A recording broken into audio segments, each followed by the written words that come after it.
Commencing new sequence. System activated.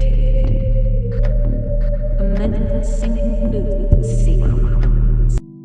Stephen Moffat is not a bad writer, but what he excels at in technical expertise and inventive concepts, he lacks in lots of other things. This video is already way too long, so let's just get into it.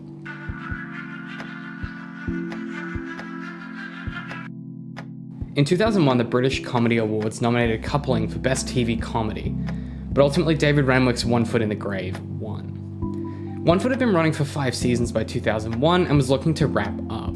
The 2001 Best TV Comedy Award was more of a send-off for the show than one of merit in hindsight, as The Office won the Best New TV Comedy that year, despite the argument it probably should have won both categories. This was fairly common practice at the time. The Best TV Award was saved almost exclusively as a lifetime achievement for a program, rather than based on the success of the show that year. The very same year One Foot was successful, Russell T Davies won the British Comedy Awards Best Writer Award, largely for his work on Bob and Ross as it tackled LGBTIQ+ rights in Manchester, and was one of the first mainstream British representations of homosexual relationships with the same complexity, drama, and realism as its heteronormative counterparts on existing TV. This, despite, in Davies' own words, quote, "I didn't even think Bob and Ross was a comedy, really." The following year, The Office won Best TV Comedy, and Ricky Gervais won Best Comedy Actor. That was the year The Office truly arrived. In 2003, just 2 years later, a comedy drama about 6 friends in their early 30s won Best TV Comedy. On the winning show, James Monaco commented, quote, "Coupling is witty and elegantly structured, taking the Seinfeld/Friends model to new heights with intricately wrought plots built on the interactions of 6 young friends. Replete with rich dialogue and bright timing, it renewed the British comedy franchise." But all this hearing is just reading for lazy people. Kids today should be prepared to pick up a book and not just go around the whole time with all these modern ears. Sometimes I just want to rip people's ears off and say, read a book for God's sake! Well, actually, I'll probably say read a book first and then rip their ears off, otherwise they wouldn't hear me. Coupling was so good, it's revered by some people as one of the best sitcoms written of all time. As a result of this award, however, the writer of Coupling drew the attention of Russell T Davies, the now executive producer of one of BBC's longest-running TV programs, Doctor Who. Davies' revival of Doctor Who, while praised for its inventive episode ideas, struggled against tone. That Davies is so comfortable working in serial television is why he was the right choice in the first place, because he's not the most edgy or creative or strange writer, and ultimately this worked in his favor. It meant that the show was immediately accessible right out of the gate. Episodes ran the gambit from ridiculous rubber costumes to deep existential character reflections that sought to understand the core of the Doctor's very humanity, and indeed the very nature of humanity itself. Episodes like Dalek would go on to win a Hugo Award for short drama. That episode, Dalek, was Davies' reintroduction of the iconic villain from Doctor Who canon, but rather than a resplendent adventure through time and space, the episode, penned by Robert Sherman, is extremely dark. The plot is a direct exploration of the Doctor's torturous anger at the loss of his peoples, and his struggles to recover any shred of mercy or dignity that he once had. But there's no one else coming because there's no one else left. I am alone in the universe. Yep.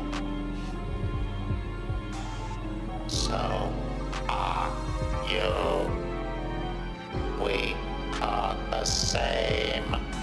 We're not the same, I'm not... No, wait. Maybe we are. You're right, yeah, okay. You've got a point. Because I know what to do. I know what should happen. I know what you deserve. Exterminate. And this is where we get to the tone issues. There are quite a few strangely sexual jokes that create friction against the tone of the episode in a way that never really resolves itself. But overall, the episode is a triumphant exploration of Christopher Eccleston's Doctor. The episode's success largely are derived from the limitations of the medium. The series opened with, quote, a workable budget, according to Julia Gardner, forcing episodes to be streamlined. There wasn't stacks of cash to blow on post effects, so the writers had to compromise and create premises that suited the budget. This made a lot of sense for Davies coming off the back of working in low-budget, non-sci-fi genres. His strength and his success was largely in the character work. An episode like Dalek, for instance, works for a few key reasons. The episode could take place on a stage. There aren't really any elaborate stunts, not really, and most effects are practical, limited largely by the budget and turnaround time for the episodes. The writing itself is very subtextual but immediately accessible. Doctor and Rose are challenged morally, ideologically, ethically, and at the end of the episode are changed despite the status quo returning to normal. And on top of all of that, the adventure is contained. You can pick up this episode and watch it without any context for the rest of the show, and you'd still pretty much understand what's happening the whole time, you'd understand the stakes and the consequences. These are characteristics of the best episodes of Davies' work, and indeed the best episodes of the show as a whole. After his success on Coupling and clear, genuine favoritism toward the show, Stephen Moffat was brought on to write the two-part mid-season double feature, The Empty Child and The Doctor Dances. He previously worked on a grip of short fiction for Doctor Who, and even wrote The Curse of Fatal Death, a comic relief Doctor Who sketch that I am not going to talk about and you can't make me. While Davies' initial work on Who was dark, The Empty Child was downright fucking terrifying. This episode gave me nightmares as a kid and is still unsettling. Doctor? I'm here. Can't you see me? What's that noise? End of the tape. It ran out about 30 seconds ago. I'm here now. Can't you see me? I sent it to its room. This is its room. Are you my mummy? I'm really not enjoying gathering the footage for this section because it's just so goddamn creepy. But as the two-parter continued, the horror gives way to Moffat's trademark humor, wit, and pacing.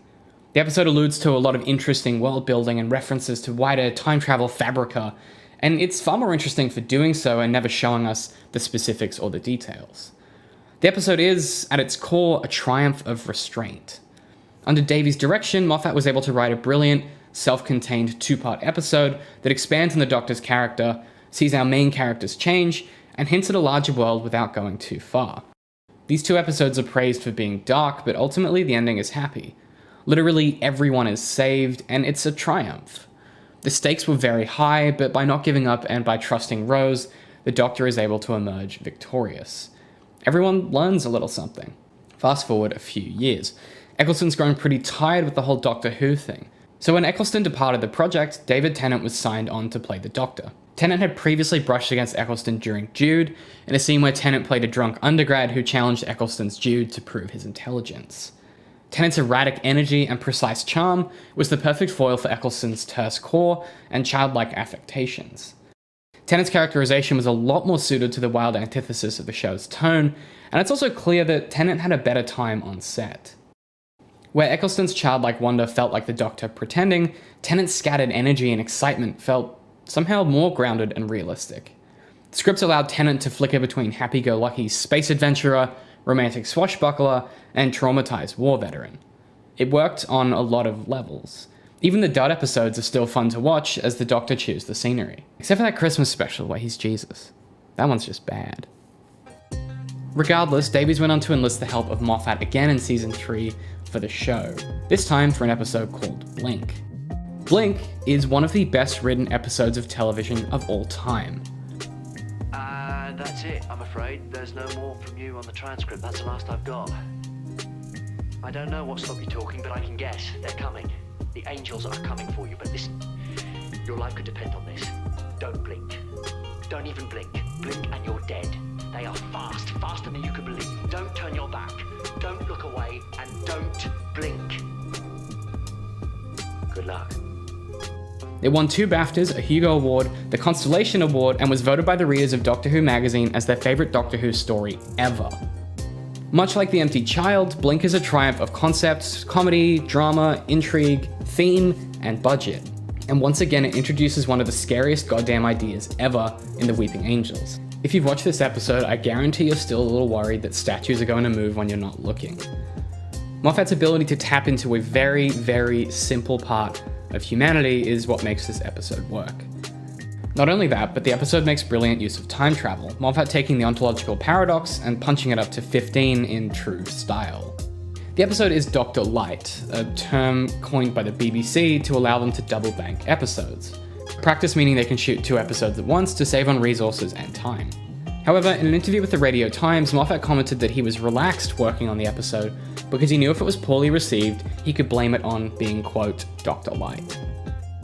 This freed Moffat to tell an extremely good story and one of the best ever committed to television, but this attitude is perhaps an omen of things to come. Like a lot of his best ideas, Moffat wrote Blink based on a past piece of work, a short story titled What I Did on My Christmas Holiday by Sally Sparrow. The short story is written from Sally's perspective, but focuses on 2 boys, William and Alex. Another indicator of Moffat's politics at work, but nonetheless, the material provided a great springboard for Blink.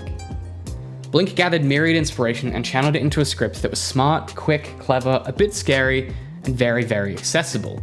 You almost don't need to know what Doctor Who is to watch this episode. It's a tight, neat mystery that is all wrapped up when the credits roll. And a rewatch of this episode is genuinely fantastic, as you can see plot and time travel firing off like clockwork. While Davies continued to work on Doctor Who, Moffat slaved away on other projects like Jekyll, desperately trying to find his break. Eventually, Moffat was called up to the plate during season 4 of Doctor Who to write another 2-parter. Davies' logic in enlisting Moffat for 2-parters was twofold. The production could double bank, and it freed up Davies to work on the scripts delivered by other writers, as he famously never really needed to touch Moffat's scripts. He gave him a blank slate, a blank check, and trusted him to do the work. I literally just stopped the recording then and went and made myself a coffee and just sat and stared out from my balcony at the sky before I record this bit, because it's going to get rough. So Stephen Moffat wrote 2 episodes for season 4, Silence in the Library and Forest of the Dead. These episodes were set in a library, as Moffat felt, and continues to feel, that his scripts work best when extraordinary ideas are introduced to regular places. The best moments of Sherlock, Doctor Who, and even Dracula reflect this. He's good at taking regular places and making them scary. But it's also a planet-sized library. That's a cool twist that solves the setting. If the whole planet is a library, then the threat must come from something throughout the library. It's also a cool way to save money because libraries are pretty cheap to do. But it left him with a challenge. How do you make a library scary? Initially, Moffat had intended to reuse the Weeping Angels, but after Blink and harsh criticism from contemporaries like Lawrence Miles about his lack of originality, Moffat realized he needed a new idea. Similar to his other work on Who, there is no villain in these episodes. In The Empty Child, for instance, there is no villain either. It's an accident and a poorly executed grift by Captain Jack that sets the plot in motion. In Blink, there's also no villain. The Weeping Angels are effectively non-sentient. They're just predators. They hunt to eat. There's no grand plan at work. The same can be said for these 2 episodes. This becomes a hallmark of Moffat's run on the show, and his weakest episodes are the one that do focus on a single villain. I mean, shit, he has award-winning Peter Capaldi play Dodgems with Davros, and his final episode as a showrunner literally has no evil plot. This isn't a criticism of Moffat's writing per se, but worthy of note in the library episodes, which we're about to get to. That these 2 episodes are so universally praised is why I want to examine them. They reveal Moffat's genuine brilliance and complete lack of control. They're a harbinger of what was to come under his occupation of Who, but also a reminder of why he got the job in the first place. With his years of showrunner behind him, I think it's of some value and some of my obsession to look back on these episodes and ask a simple question. Are they good, and is Stephen Moffat a good writer? Stephen Moffat executes on all the things he's good at in this episode. A fairly significant part of what makes Moffat's standalone episodes work is that the concepts are self-contained, and they also somehow change our main characters. The Empty Child is the best example of this. It's the first time the Doctor has to deal with a romantic rival in Captain Jack, and ultimately he must swallow his pride and trust someone else's instincts to get things done. He works with Jack, and they do eventually get along, but it takes a while. Silence in the Library attempts something similar with the introduction of Professor River's song. Again, Moffat may not be the most original writer, and he does reuse the same ideas a lot, but there's always a neat twist. The conceit in these episodes is pretty straightforward and works well in The Empty Child. In that episode, decentering the Doctor as Rose's focus, allows conflicting motivations to overlap and clash. The easiest way to see this kind of writing is in its absence. You'll rarely notice it when it's there, but you'll notice when it's not. For example, in Chris Chibnall's run of Doctor Who, most episodes are bereft of tension between the Doctor and her companions because they all want the same thing. To say the library story introduces characters with conflicting motivations would be an understatement. But before we try and break it down to understand what Moffat was trying to do, let's take ourselves through a brief recap of the plot so we know what we're tackling. There'll be timecodes in the description if you want to skip ahead of this. Okay, so the Doctor and his companion Donna land on a planet-sized library in the far future. The planet is just called the Library. Our heroes have been called there by a message for help on the psychic paper. The Doctor scans for life on the planet and finds trillions of life forms, but the library is completely empty. An info node tells him that the library is sealed and others are coming. Before long, a group of archaeologists arrive, led by the enigmatic River Song. River seems to know the Doctor and trusts him completely, but it's not long before the Doctor realizes what's afflicting the library: a deadly, invisible alien force lurking in the shadows. Almost every species in the universe has an irrational fear of the dark, but they're wrong. Because it's not irrational. It's Vashta Narada. What's Vashta Narada? It's what's in the dark. It's what's always in the dark. The Doctor tells everyone to leave, but they refuse because they have corporate responsibilities. Doctor and Co. discovers the ship computer is somehow connected to a 12-year-old girl living on 21st century Earth. The girl's psychiatrist, Dr. Moon, tells her that the library is in her imagination and is actually real, and that her real world is a lie. He implores her to save the people who have arrived in the library.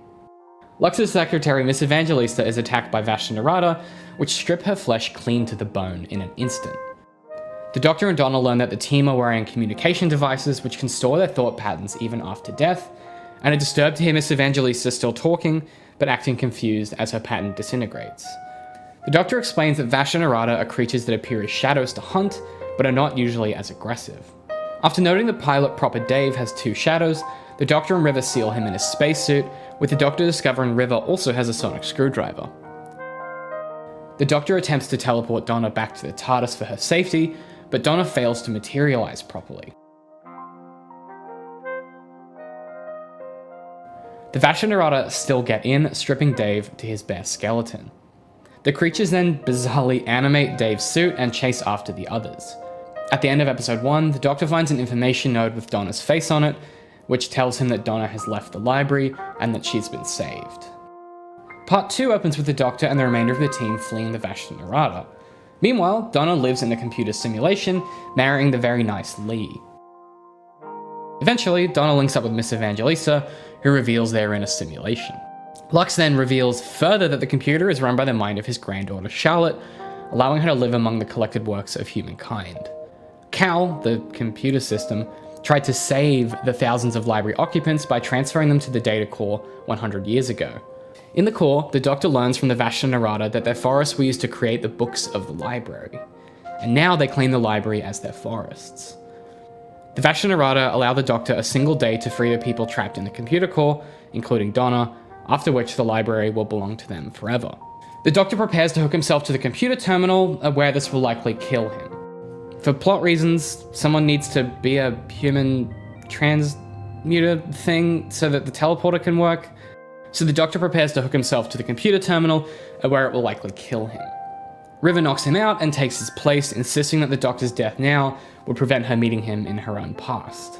The patrons stored inside the computer rematerialize on the library surface, where they are teleported away to safety. Lee is unable to call out to Donna as he leaves. As the Doctor and Donna leave behind River's diary and sonic screwdriver, the Doctor wonders why his future self would have given her the sonic. He finds a data recorder inside the mechanism which has preserved River's thought pattern. The Doctor saves her pattern to the core. River wakes up in the Earth simulation and is greeted by Charlotte and River's team members who had also fallen victim to the Vashta Narada. Charlotte assures her that the simulation is now a good place where she will be safe as the Doctor fixed the data core.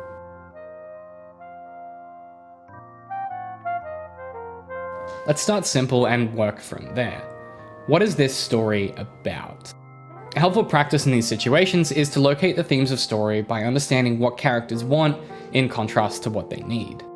I was initially unsure how to approach my analysis of these 2 episodes, because they're really part of one narrative structure. Together, they form effectively a Hollywood movie. So instead, I'm going to chunk the majority of my analysis into categories in no particular order. We'll look at the 4 key components of most Doctor Who episodes: the setting, or the when and the where, the monster/baddie/villain, the companion, and the Doctor. The setting is extremely interesting, and the fact there's a million books and it's a giant planet-sized library is just awesome. As we discussed before, Doctor Who really succeeds when the budget is low and the ideas are big. A very large, old library works perfectly. The concept is trumped by some that have come since. Midnight is possibly the best use of setting in any TV show ever, but the library is definitely more memorable. It strikes out as unique and probably sticks in everyone's mind more than the dozenth space station or 100th big dark warehouse clearly from a soundstage in the back of the BBC. The library is esoteric and seems to have been built in really weird stages. Some rooms are huge domes, while others look like old school studies from the 40s. It has the feeling of this place built over a great deal of time, and it adds a fabulous texture to the location. You obviously can't build a planet-wide library overnight. Then there's the second setting, which is the simulation. And it's more of a plot device than a setting. The time skipping and contrivances seem to be meta-commentary on TV and storytelling. Moffat actively has Miss Evangelista question the reality of the simulation, which delivers some Inception theming around perception and desire and reality. Donna is actually willing to ignore the issues with her own reality to chase down her own desires, and a sleepy old town is the perfect place to do it. Incidentally, this is a concept Moffat actively revisits when he's showrunner, doing exactly the same thing to Amy and Rory. That being said, I'm not sure anyone recalls much of significance about the simulation, because the focus is what happens in the simulation. And I think that's enough. The library conversely delivers on both fronts, finding a compelling premise that explains how and why the conflict with the Vashta Nerada is happening, while giving our characters plenty of dead ends to get trapped in. Which leads us to the monsters of the episode. As we discussed before, Doctor Who's strength and Moffat's strength as well have long been in making things that are pretty creepy with not a lot of money.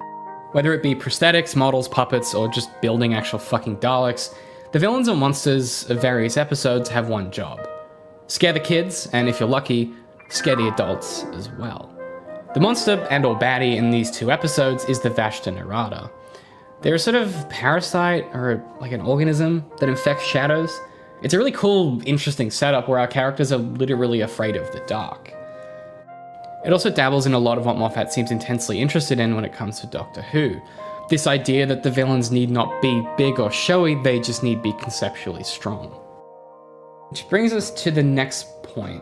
Moffat's ability to write villains with motivation is questionable. There is no key. Doofus! His strength, instead, is creating villains or bad guys who feel like forces of nature, that they are somehow elemental in their construction. Rather than asking our heroes to confront some uber-strong version of themselves in a yellow version of the main clothes they normally wear, Moffat instead asks our characters to survive and survive themselves. They must confront themselves in the face of an inescapable danger or the size of a thing. The episode where the Doctor must confront a planet-sized parasite is a brilliant example of this, and it works fantastically there as it does here.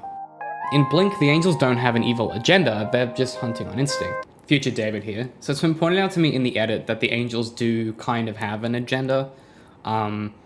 It's just not as direct as it could be when it comes to villains. So yes, they're trying to obtain the TARDIS, but it's not like they have this world-ending plan. They're just drawn to the energy on instinct. They're not walking around plotting and scheming like some of Russell T Davies' villains or some of the villains we've seen in the past. It's not like they're the master or these great, huge planners. I guess, just to clarify. In World War II London, the gas mask people are not led by some evil man pulling the strings. Instead, they're driven by pure instincts to find their mother. The Vashta Nerada is a very similar setup. Both the creatures themselves and the library's simulated world are not dictated from on high by a malicious force, but rather circumstances have conspired in a way that puts people in danger. These conflicts are naturally more grounded. More often than not, in real life, this is how genuine conflict happens.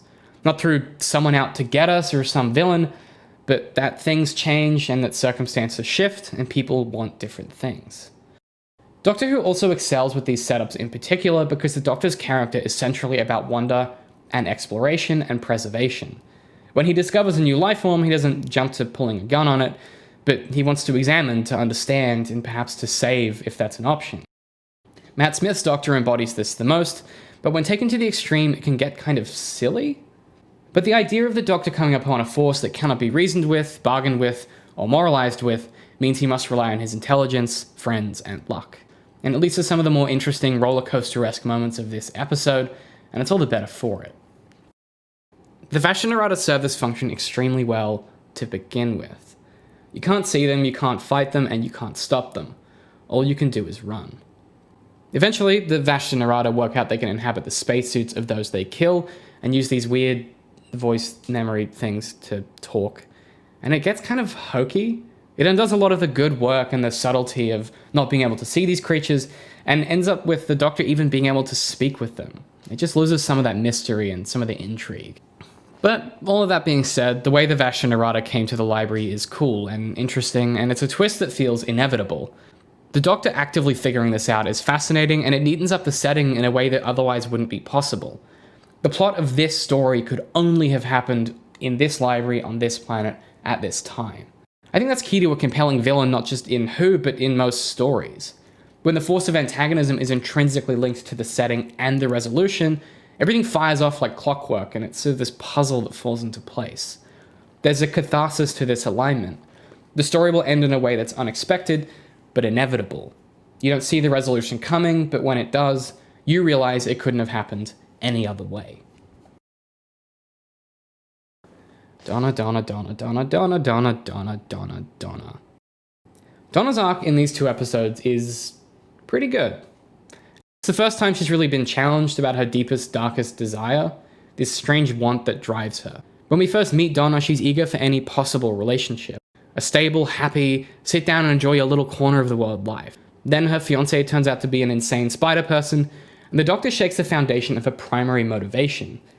She then turns her attention to tracking down the Doctor, and when she does, convinces him to take her with him. The ultimate question lingering over Donna in Season 4 is fairly simple. Is settling down good for her, and if she did settle down, would it be for the right reasons? She still, at her core, seems to want this eventually. In these 2 episodes, Donna is finally given the thing she's wanted since her introduction to the show. A stable husband, a family, a life, heck, even children. But she must accept that though it's what she wants, it is not, in fact, what she needs. What Donna needs, more than the idea of a relationship or being with someone, is a genuine friend who will support her so she can eventually learn to love herself. She has to do the hard work of accepting that she is enough first before she can be in any kind of healthy relationship. She needs to be back with the Doctor to continue this good work and this act of self-discovery. That these 2 episodes focus on that key want is pretty good evidence to me that Moffat understands Donna pretty intimately. It's a curious character arc for her, as the episode mirrors almost all of Donna's relationships. Something is obviously wrong here, but Donna ignores it in favor of living in ignorance. Only in this story, the something that is wrong is not the relationship, but the world. Previously, Donna was asked to confront why she was always willing to ignore red flags. You know, it's funny. When you look at someone through rose-colored glasses, all the red flags just look like flags. The library instead provides her with the perfect person for her to settle down with, but conjures external factors as to why she can't be with the man of her dreams. As we said before, the situation changes, her feelings don't. Her arc concludes, kind of sadly, with Donna assuming that her virtual husband couldn't have been real, and she truly does not yet believe she is worthy of a good, healthy relationship. For this reason, regardless of whether or not Lee had been able to stop her and be with her, Donna would still not be ready. It's a curious, subtle realization that the show beds down in the next few episodes. Donna, for all her strengths, must come to accept that she has not yet found herself. Her armor of sarcasm and wit protect her from self-examination, but the episode doesn't end with this trademark characterization. She's not witty and funny. She's solemn, empathetic, and vulnerable. She even holds the Doctor's hand, a platonic acknowledgement that she is okay with sometimes needing help and comfort. The fabric of her character is irreversibly changed by these 2 episodes, and by the time we depart Tennant's stead as the Doctor, we even see this change on a truly spiritual level as Donna is in a healthy, happy relationship. This kind of storytelling, where the main characters are fundamentally changed by the small adventures they have, is exactly what could never happen in a Moffat-written season, because it might mess with his big plot crescendo, or his overarching story idea.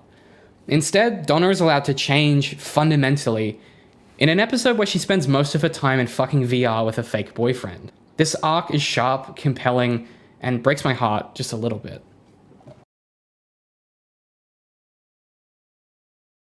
The Doctor is challenged in a way that he never has been before, a mean feat considering the show's history. The introduction of River, a character who is from his future, is a curveball and a stroke of genius. The Doctor has to relinquish control to River and admit he doesn't know everything. He has to trust her, in fact, completely. The Doctor wants to save everyone and to atone for the sins of his past, but he needs to accept that he cannot always do so. For him, this two-parter is about acceptance, grief, and letting go. At the end of the first episode, the Doctor loses Donna. He's pretty sure she's dead, and the Vashta Narada are quickly catching up. There is seemingly no way out. River helps them escape. In these episodes, the Doctor very frequently relies on River to help him out and escape a jam. It's not until she reveals she knows his name that he begins to trust her, and they can make headway in the problem ahead of them. The focus on the Doctor's future and his name is, in retrospect, a red flag for Moffat's future plans with the character, but for this episode, the content stands alone as a handful of allusions to cool, interesting things we might see one day. But the Doctor is adequately challenged in these episodes. First, his complete dismissal of the corporate waivers decenters the Doctor's typical morals. When he learns the waivers exist to protect Lux's granddaughter, it's a really cool curveball. The Doctor's cavalier, know-it-all attitude backfires in this moment, and he looks like a dick in retrospect. And the Doctor kind of goes through relatively unchanged for the rest of it. He does kind of save everyone with River's help, but it's not really a happy ending for him. Just because no one died, it doesn't mean that the Doctor got what he wanted. And this is a real challenge for Tennant's Doctor on the back of losing Rose. Well, he hasn't lost River per se, and the others, he hasn't quite saved them either. It feels like he's failed in some way, like this is a compromise. And even the loss of Donna's potential future seems to weigh on him pretty heavily. But that it's hard to identify what these episodes are about for the Doctor is sort of weird. While he's the main character, he's not really the focus, River is. It's very weird and made doubly weird by the fact that Donna spends some time in VR, which we're gonna get to in a second. So, something I haven't really talked about is the very weird framing device that all of the events of the story are taking place in the imagination of a child. It later turns out this child is the computer mainframe uploaded around the mind of the library's inventor's niece, which is a really weird twist, but I guess it's interesting. Also, it turns out that she's living in her world's fake and that ours is real. I decided to include this section because it's something Moffat is a big fan of and he's clearly deeply interested in. He likes creating these meta-textual framing devices that fold back into the narrative and have cool twists. In this episode, it's all the weird stuff going on with the therapist. In Blink, it's the time travel videotapes and the retelling by Sally Sparrow's best friend. This rears its head in Sherlock to varying effect. There's an episode told entirely from the perspective of a drug-addled Sherlock, and it's fine. It's fine, I guess. I think this framing device habit comes from watching Davy's Bad Wolf episode, where the whole thing is kind of a retelling from Rose's perspective, sort of. Which, incidentally, does happen a few times in Davy's run, largely at Moffat's hand. The Girl in the Fireplace also does this to a very weird effect. It's a dramatic device carried over from the theatre, the sort of chorus-like ability for these characters to speak to camera, but the real question is, what does it achieve?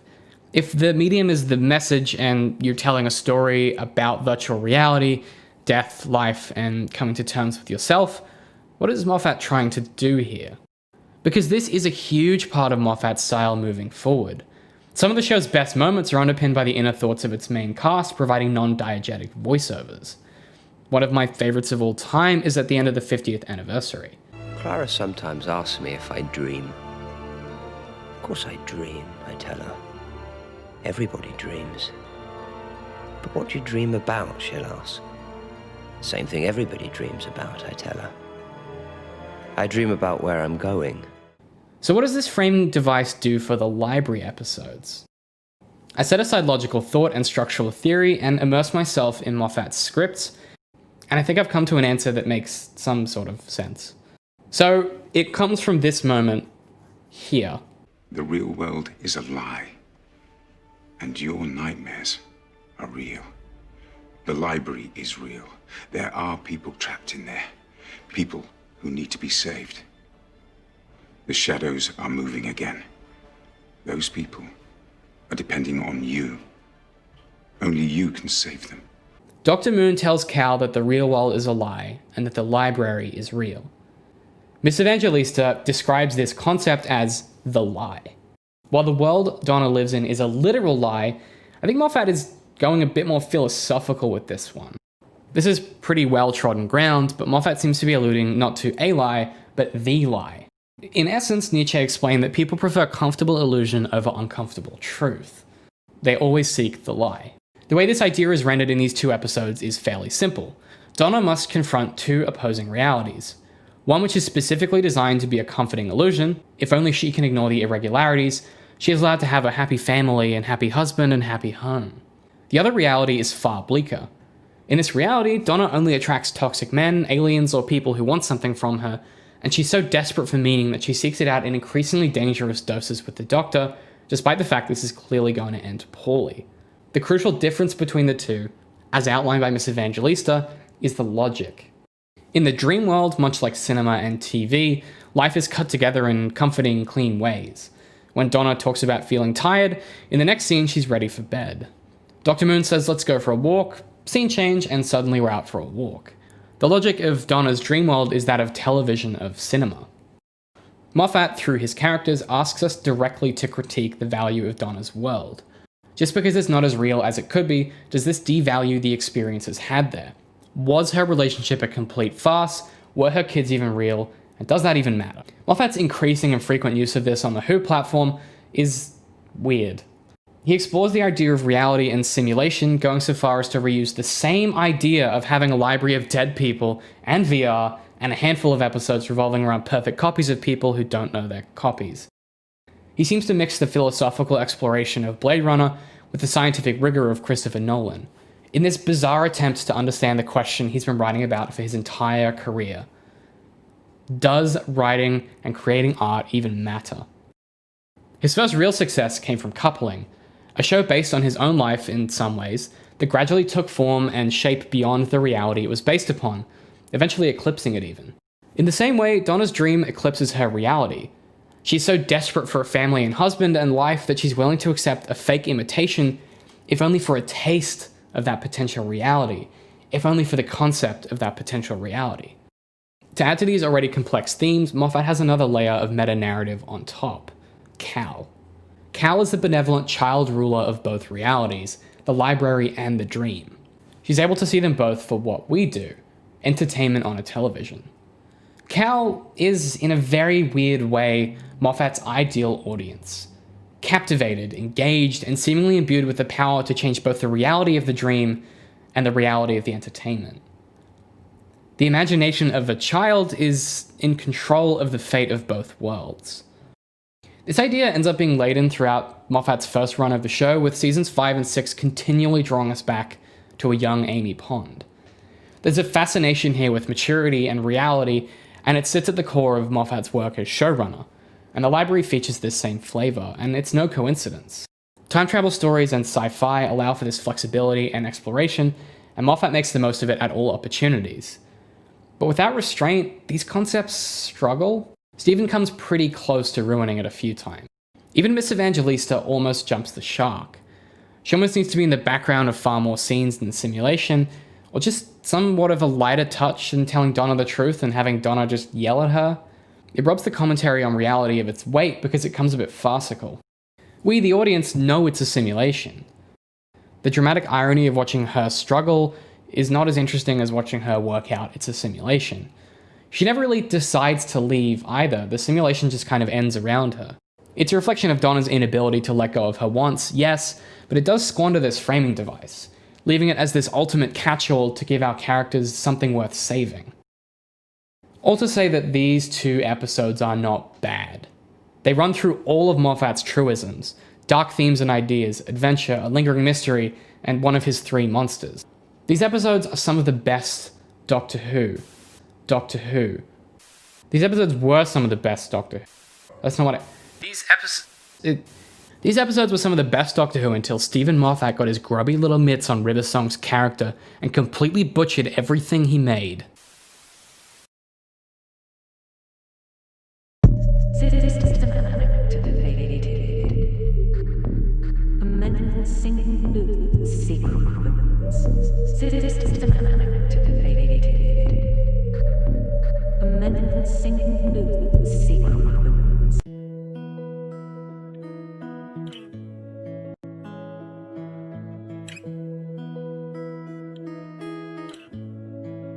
Davies' run of Doctor Who was, for the most part, very, very good.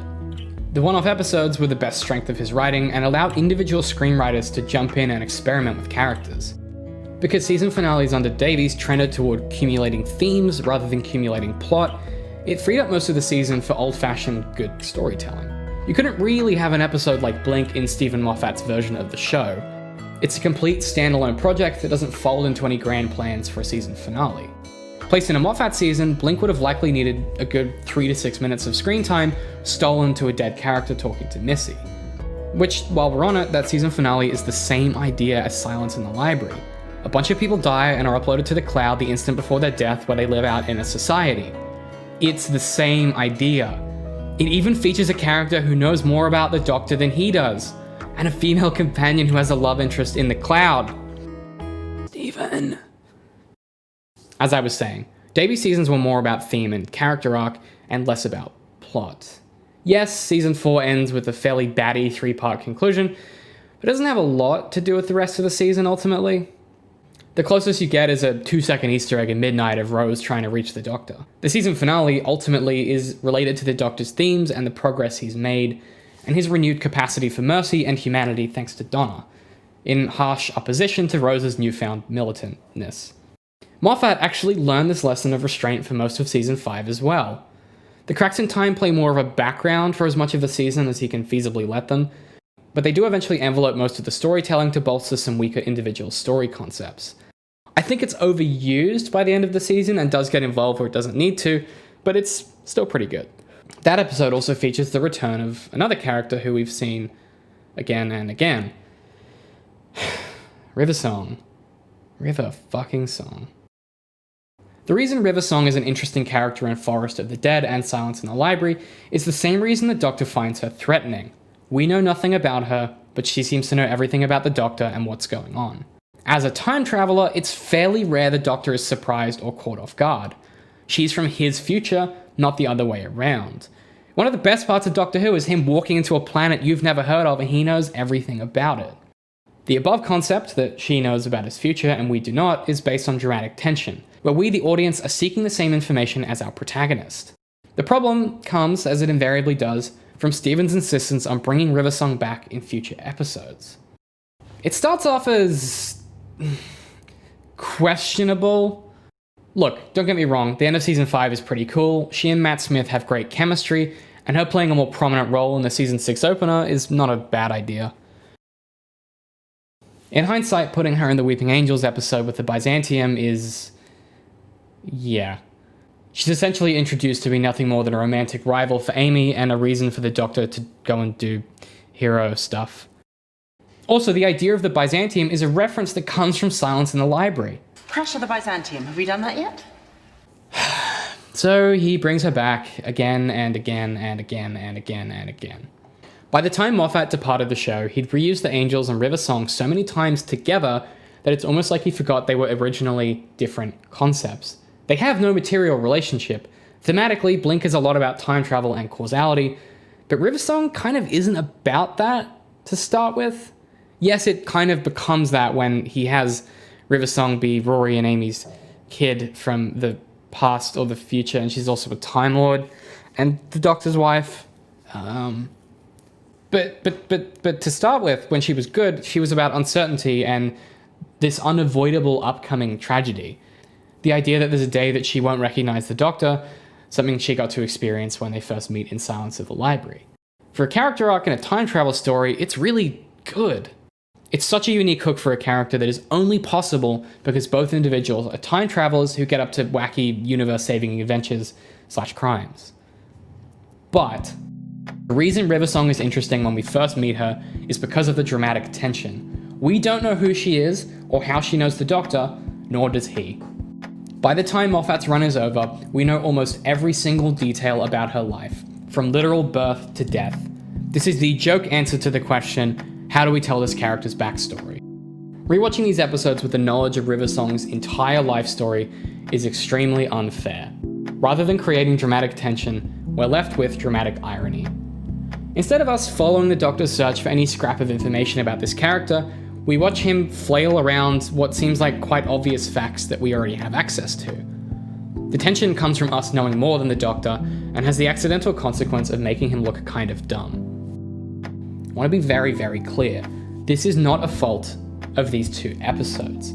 The original texts as they stand are still fantastic. But it's emblematic of Moffat's tendencies as a storyteller.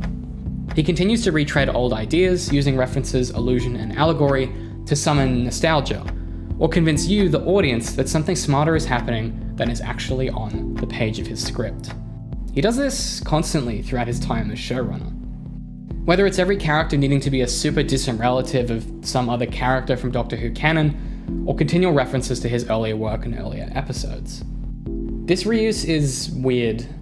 It doesn't make Moffat's writing better or more interesting, but it does make you feel good for recognizing the references. And yeah, some of it he's making up as he goes. According to Moffat, the squareness gun used by Riversong is also supposed to be the sonic blaster that was used by Jack Harkness. He didn't intend it that way, it just kind of happened. And the fact that he didn't plan that is probably emblematic of some of the issues. Instead of looking for a new concept, a new idea, he just looks to how he can tie it back in. And yes, this can be good storytelling, it can be interesting, but when it's your solution to everything, it just kind of gets old. This issue is writ large across Moffat's time as the showrunner. The Weeping Angels make so many appearances that by the time we bid them farewell, all of their mystery is gone, and the only way that he can think to make them scary again is to make them really fucking big. Similarly, the library is a great idea, executed mostly well, but its ability to be good is slowly drained away, as is the way for all of Moffat's good ideas. It's never one big, terrible episode like a lot of his contemporaries. Looking at you, Chibnall. But with Moffat, it seems all of his good ideas must be retread so many times that they die by 1,000 cuts. His run of Doctor Who held 4 or 5 very good ideas hostage until, by the close of his run, he's got nothing to show for his time, but a handful of forgettable returning characters, poorly executed illusions, and a distant fucking grandfather of Lethbridge Stewart. That and a bald android in glasses, because that's honestly the best idea he had for a new companion. Oh, yeah, and then there was the time that Riversong tried to shoot Hitler? Moffat is not a bad writer. He's a writer who has extremely good ideas without the grace to let them be. He's recently penned Dracula, a show that, even in a brief 3-episode run, gets through its best ideas too many times. Sherlock is objectively not good. The production value is incredible, and the effects, sound design, and visuals will remain one of the BBC's crowning achievements of all time, but it's all spectacle and no substance. A hollow, pretty beast that ultimately says nothing but says it very, very loudly. And what's perplexing is that Moffat understands substance. The uniquely personal story of Sally Sparrow and the inner conflict of the Doctor. Moffat gets storytelling. The problem, I think, is an obvious one the more of his work you consume. I've watched pretty much everything he's made in the research for this video. Moffat has this problem that a lot of musicians do. He's not good at writing the things he enjoys consuming. And this is not a unique problem for Moffat, but it's illustrated well by his complete body of work. He is good at tight, concise mysteries that close off by the end of the story. Very, very simple imagery that is compelling and lasts with you forever. I can still vividly picture the TARDIS in the basement with the blinking angels around it. And this line of dialogue. The angels have the phone box. The angels have the phone box, that's my favourite. I've got that on a t-shirt. The nanites from Captain Jack's ship that caused the infection and ultimately saved the day. The gas masks, Are You My Mummy? Are you my mummy? His best works wrap up with conclusions that feel surprising yet inevitable. His worst text forced this feeling of satisfaction through references and big, flashy speeches or effects. But every now and then, through sheer volume and this scattergun approach, he inevitably makes relatable art that is extremely moving. You know when you see a photograph of someone you know, but it's from years before you knew them, it's like they're not quite finished, they're not done yet. Well, yes, the doctor's here. He came when I called, just like he always does.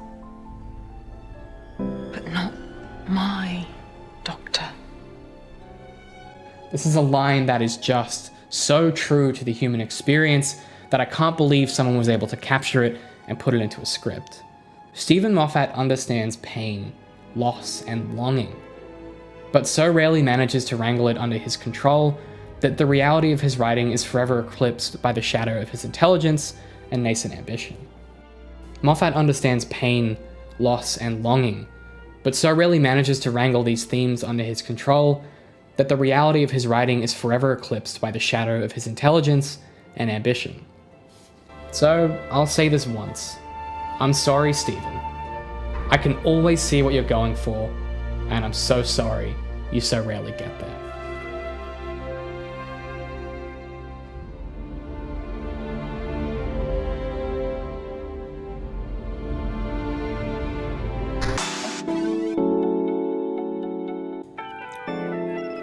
This was a massive video to put together. It's been 6 or 7 months in the making. Hope you guys enjoyed. If you did, let me know in the comments. Let me know what you think of Stephen Moffat, Doctor Who, all that good stuff. I'm thinking about doing a video about the new run of the show under Chris Chibnall.